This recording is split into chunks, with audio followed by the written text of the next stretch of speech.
Maintenant, il est arrivé qu'en travaillant dans les plantations, nous avons entendu la télévision parler dans les classes.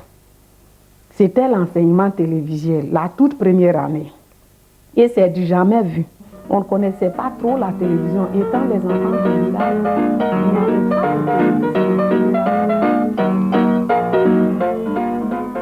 À l'école, c'était la première fois qu'on entendait parler de la télévision. Donc on était éblouis.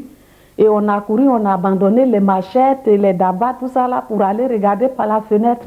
Et le maître ne nous a pas chassés. Et on était là, on regardait nos amis qui étaient inscrits régulièrement et tout ça, étaient très fiers. On les enviait même. Ils étaient en train de regarder les émissions. Et chaque matin, c'est comme ça, on allait très tôt pour regarder les émissions. Pendant une semaine, on a regardé par dehors. Un jour, il est arrivé que le maître, après l'émission, a demandé aux élèves de répéter ce qu'ils avaient vu. Parce que c'est depuis une semaine que ça s'est passé. C'était une sorte de dialogue entre les enfants à la télévision. Donc, après, les enfants de la classe aussi devaient répéter ça. Et quelques-uns n'arrivaient pas à répéter. Et alors, le maître a demandé parmi les gens qui étaient au dehors s'il y avait quelqu'un qui pouvait répéter. Et moi, j'ai dit que je peux répéter. Parce que, bon, et le maître a dit, bon, viens, et je suis partie. Et j'ai répété exactement le dialogue qui a eu lieu à la télévision. Et le maître a dit au directeur que cette fille est intelligente. Et c'est comme ça qu'on m'a prise. On a dit à mon père que désormais, je suis prise. Et on a fait un banc en supplémentaire pour moi. Et je suis allée, c'est comme ça que je suis allée à l'école.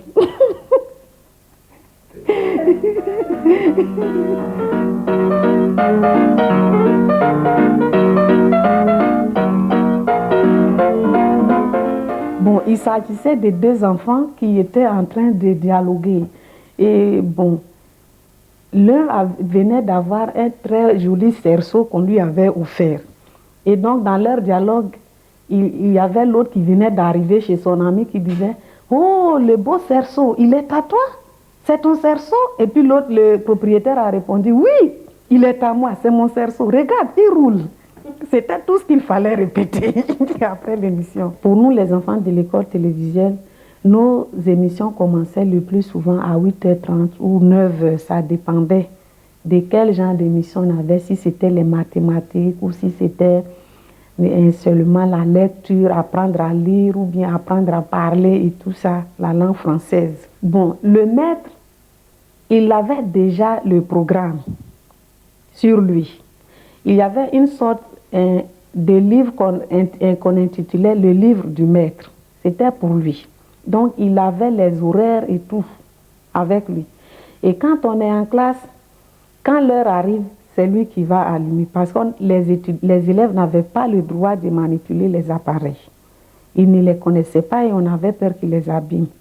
Donc, c'était le maître qui était habilité à ouvrir les appareils au moment opportun. Et nous suivions les émissions tranquillement, sans bruit.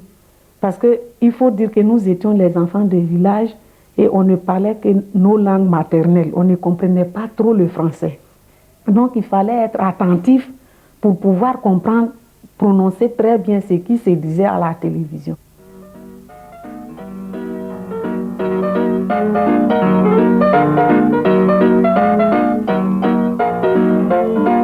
Calme absolu. C'est lui qui se met à troubler la classe, le maître le met au dehors.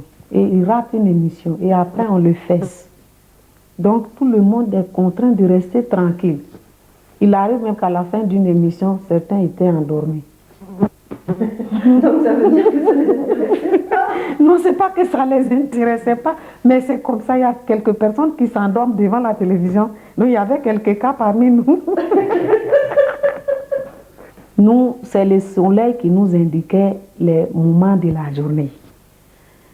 Donc, avec la télévision, les élèves étaient obligés d'être ponctuels.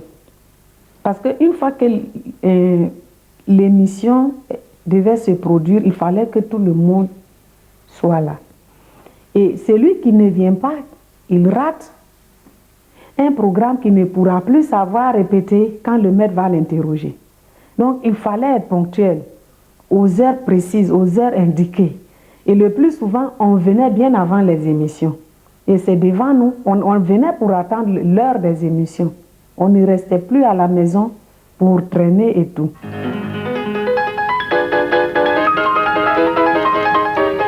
Il fallait que ce soit des choses un peu extraordinaires. Donc, on nous présentait les enfants des villes. Les enfants tels qu'on nous présentait, ils étaient bien habillés, bien chaussés, ce qui n'était pas du tout de nos habitudes au village. On marchait pieds nus, souvent on ne portait rien, on jouait dans la poussière. Par exemple, on montrait ces enfants-là, quand ils devaient manger, ils se lavaient les mains d'abord. Et tout ça, quand ils revenaient de l'école, ils allaient dire bonjour à leurs parents gentiment et tout ça. Et le matin, avant de les quitter, ils les saluaient, les embrassaient. Et pour nous, ça, c'était des choses auxquelles nous n'étions pas habitués. Mais on ne montrait pas tellement aussi des choses extraordinaires. On puisait aussi dans le registre du milieu ambiant. Quand on présentait par exemple une maman, c'était une maman qui répondait parfois aux critères de nos mamans du village. Par exemple, quand une maman comme ça vient du marché, elle est habillée de la même manière que nos mamans quand elles vont faire le marché les samedis matins. Donc il y avait aussi ça qui nous attirait, on retrouvait nos mamans de la même manière et tout ça là. Et les petits enfants aussi, c'était nos promotionnaires, on ne prenait pas des grands enfants. C'était les petits enfants qui avaient le même âge que nous. Et là encore, ça nous stimulait beaucoup, ça nous encourageait à travailler. Parce que quand on s'est dit que voilà, un petit qui a la même taille que moi, la même forme et qui s'exprime aussi bien, qu'est-ce qu'il est intelligent, qu'est-ce que je veux lui ressembler? Et ça nous motivait.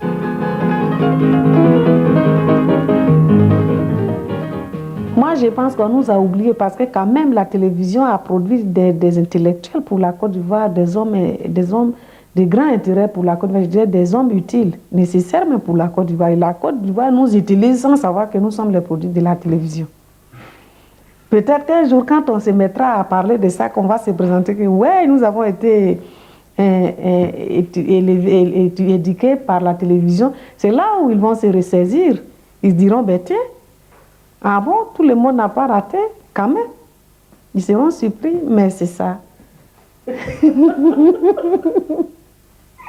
Et quand je dis que la quantité, elle est immédiate, c'est que tout de suite, je disais que l'indice qui ne trompe pas, c'est la présence des auditeurs, la présence de l'auditoire. Quand vous avez une auditoire forte, c'est que ça intéresse. L'émission est reçue. Mais après cette émission, c'est ceux qui pourront retenir ce qui s'est passé pour en parler fidèlement. C'est ceux-là qui seront les fidèles de l'émission qui a été projetée. Et c'est en cela que la qualité s'observe. Ce qu'ils feront de ce qu'ils ont réussi. Et c'est en cela que je dis que la qualité n'est pas immédiate, c'est avec le temps. Aujourd'hui, on nous a banalisé, on a banalisé l'éducation télévisuelle. Mais autant quelqu'un qui n'a pas fait l'éducation télévisuelle a réussi, autant celui qui a fait l'école télévisuelle aussi a réussi. Mais dès le départ, on ne pouvait pas savoir, on ne pouvait pas vérifier. Mais c'est parce qu'il y a eu la quantité. Je vais dire, c'est parce que nous étions partis suivre en masse les émissions, qu'à la fin, même si tout le monde n'a pas réussi, il y a quand même un noyau qui a pu germer. Pour moi, mieux ça sera écouté, mieux ça aura du succès. Parce que si personne ne regarde, qui pourra témoigner, qui pourra en parler? Il faut bien que ça intéresse les gens, qu'ils en parlent. Et c'est ça qui fait le succès. Mais si personne ne s'y intéresse, du coup on commence à bouder dès le premier. Parce que ça ne répond pas à nos critères, à nos normes, dans notre société. Bon, c'est l'échec. Les émissions sont faites pour le peuple, non le peuple pour les émissions. Donc il faut obéir à leurs aspirations, à leurs attentes, comme je disais dès le départ. Et une fois qu'on les a accrochés, c'est pour toujours, ils ne pourront plus s'en défaire. Comme moi, par exemple.